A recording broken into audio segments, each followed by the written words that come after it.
Hello and welcome to the Garden Design Show. In this episode we're going to be featuring two design plans that we've done, one for a long garden and another for a wide garden. And also in this episode we're going to look at repeat planting and how effective it is in creating stunning planting schemes.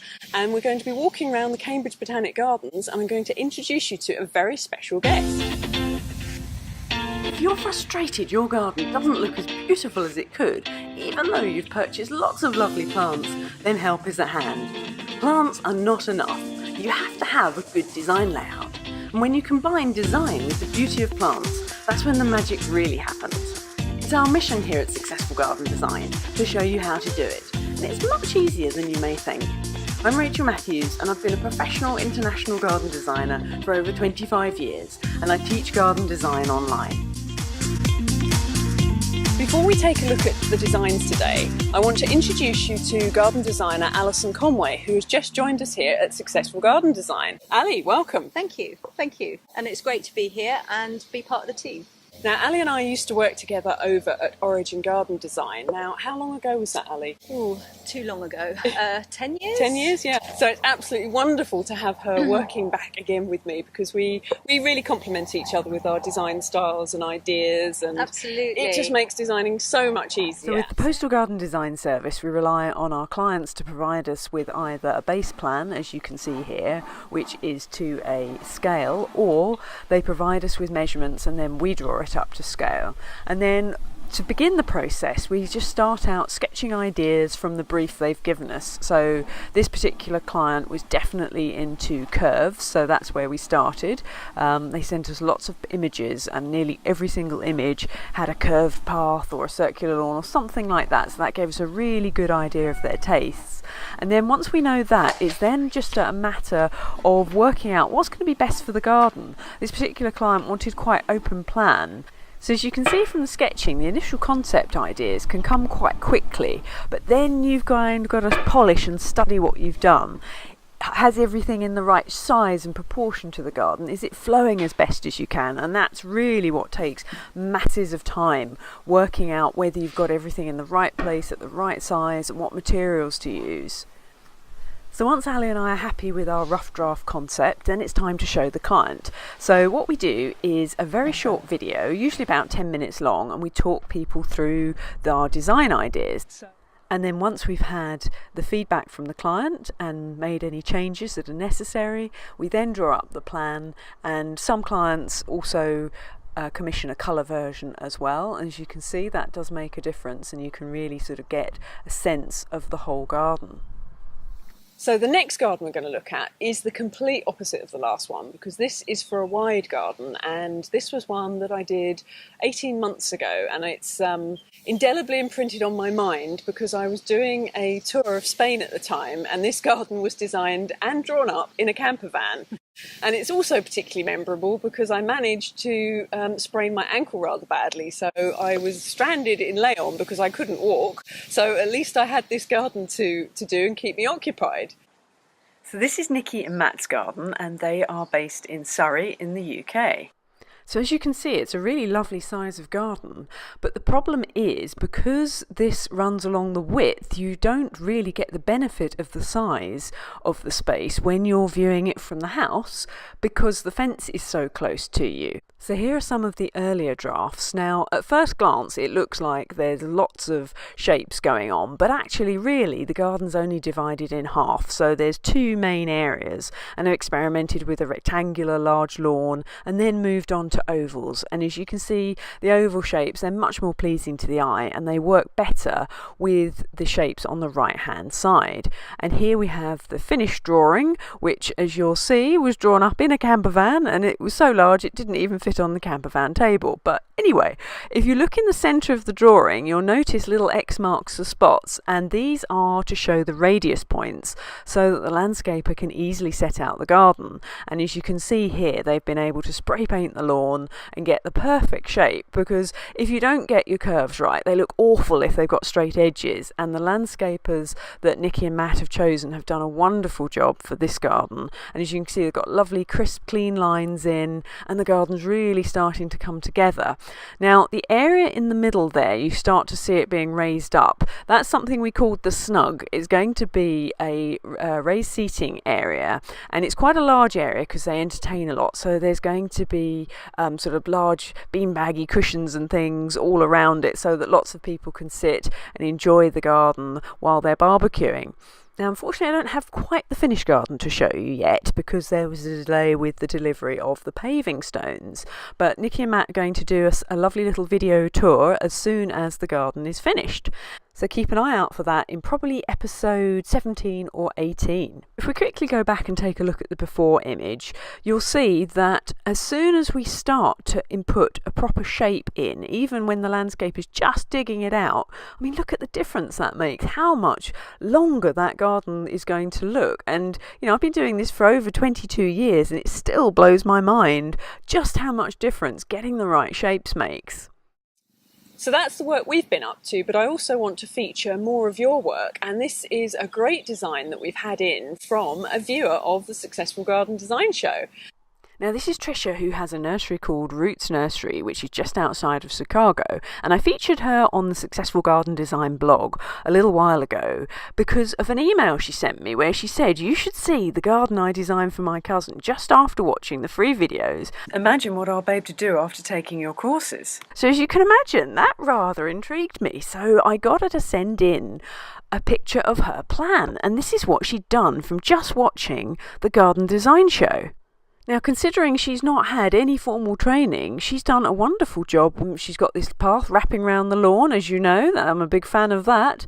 And then she's created another area for the children at the top. Now, the bit she's got stuck on, as you can see, is a bit round the right-hand side near the garage here. So that doesn't quite tie in with the rest of the garden. But, you know, amazing job, really, considering all she'd done was watch back-to-back 12 Garden Design Show episodes. So I'm really impressed with what she's done. It shows she's understood the main design principles, so I cannot wait to see what she comes up with once she's been properly trained and has gone through the garden design courses.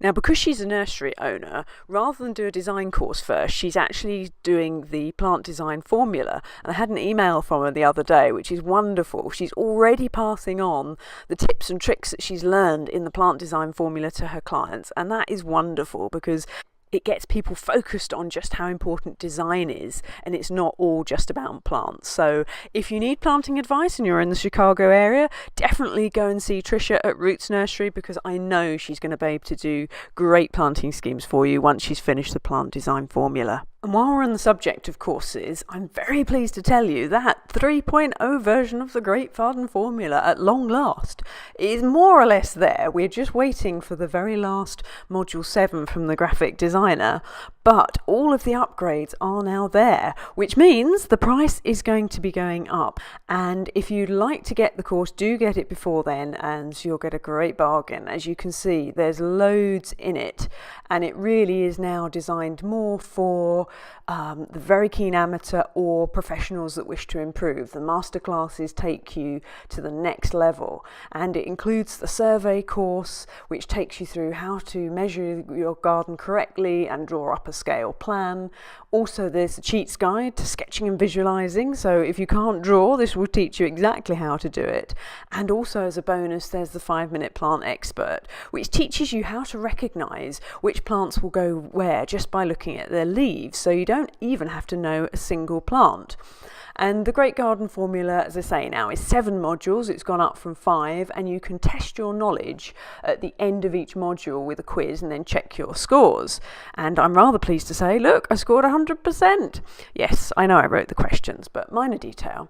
Anyway, so all the modules are in PDF format, which you can download and print off or have on your iPad or laptop. And there's action steps and step-by-step instructions through exactly the entire process that I use to design a garden that will guarantee you success. So as you can see, there's the roadmap of the course, and it really has grown now to quite a large course. So it'll definitely get you to a professional level, as you saw in the last Garden Design Show episode. where we looked at the first ever designs of 2 of the Great Garden Formula students, and these were complete amateurs with no garden design background. This is Wolfgang's first design, and we also looked at Ingrid's first design and the amazing garden that she's built all by herself. So I cannot wait to see what people do with this new improved 3.0 version of the Great Garden Formula. So let's now get back to the Cambridge Botanic Gardens, where we're going to look at some fabulous planting and also tell you a little bit more about what we've got coming up for you. So not only is Ali going to be helping with the designs, but she's also going to be sharing over 15 years of experience here on the Garden Design Show and on the blog. And in a moment, she's going to give you a guided tour of the wonderful Cambridge Botanic Gardens, and she's going to show you some of the repeat planting that they use here really effectively.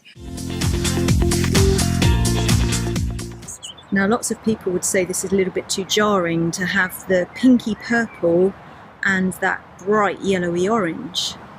But what do you think? There's a very famous gardener who sadly is no longer with us, but Christopher Lloyd would have loved this. He broke all the rules in the colour book and put oranges and pinks and purples all together. Now I've turned the corner where we had that orange, and this is a much softer look around here. We've got the silver Stachys bicentina, the bunny's ears, interspersed with Stipa tenuissima, which is this lovely soft feathery grass. We've got this repeat planting of the alliums, the globe heads there of the lovely alliums coming through. So we've got lots of texture, lots of shape. So for me, personally, this works.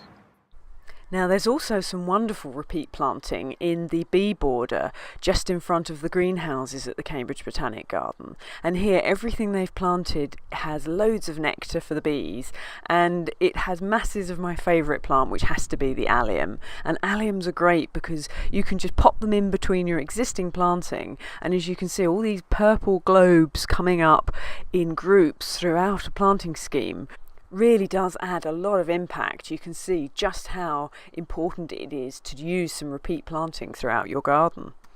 Right, let's get back to Ali and what she's going to be doing for us in the next episode. And Ali's first assignment, weather permitting, will be to film all the latest trends and planting combinations at the Chelsea Flower Show.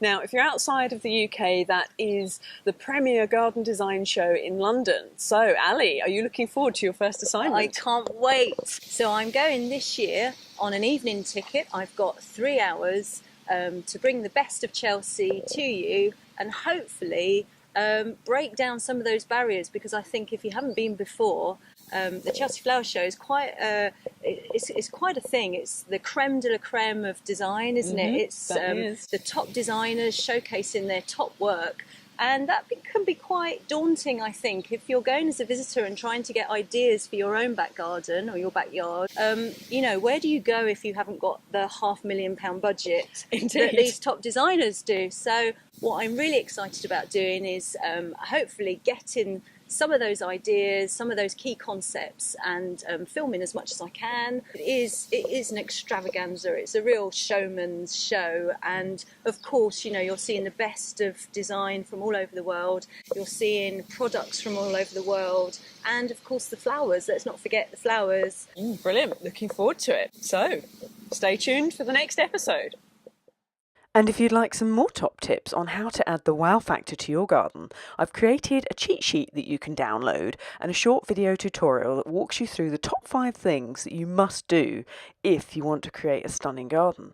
So head on over to successfulgardendesign.com/wow and you can download your cheat sheet there. And one last thing before we go, thank you so much to all of you that shared the Successful Garden Design YouTube channel. We've smashed through the 1 million viewer mark. That's just incredible. So thank you so much, and do continue sharing. Maybe we could get to 5 million viewers by the end of the year. Here's hoping, and many thanks for your support. Hello and welcome to the Garden Design Show. In this episode, I've already forgotten what we're doing. I don't know if I'm a special guest. You are a special I don't want guest. to be a special guest. They'll think it's somebody like Titchmarsh or somebody be part of this. Blah, blah.